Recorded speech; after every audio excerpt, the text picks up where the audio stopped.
இப்போ நாங்கள் வந்திருக்கிறது 2ஆம் படை வீடான திருச்செந்தூருக்கு வந்திருக்கோங்க. அறுபடை வீடு ட்ரிப்பில் நாங்கள் கடைசியாக பார்க்க வந்திருக்கிற படை வீடு.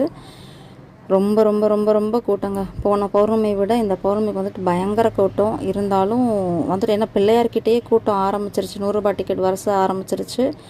இடிச்சு பிடிச்சி எப்படியோ நாங்கள் தாண்டி வந்துட்டோம்னு வச்சுக்கோங்களேன். வந்து கடற்கரையில் எங்களால் கடற்கரையில் கூட அந்த மணலில் கூட எங்களால் நடக்க முடியல. பயங்கர கூட்டம்.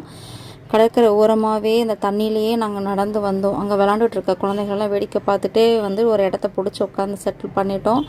அடுத்த நாள் காலையில் எழுந்திரிச்சு குளிச்சுட்டு 8 மணி நேரம் ஆகும்னு சொன்னாங்க. ஸோ அங்கே ரெஸ்ட் எடுத்துகிட்டு ஒரு 3 மணி போல் போய் முருகனை தரிசிச்சுட்டு நிம்மதியாக சந்தோஷமாக, அதுக்கு எங்களுக்கு 4 மணி நேரம் ஆச்சு.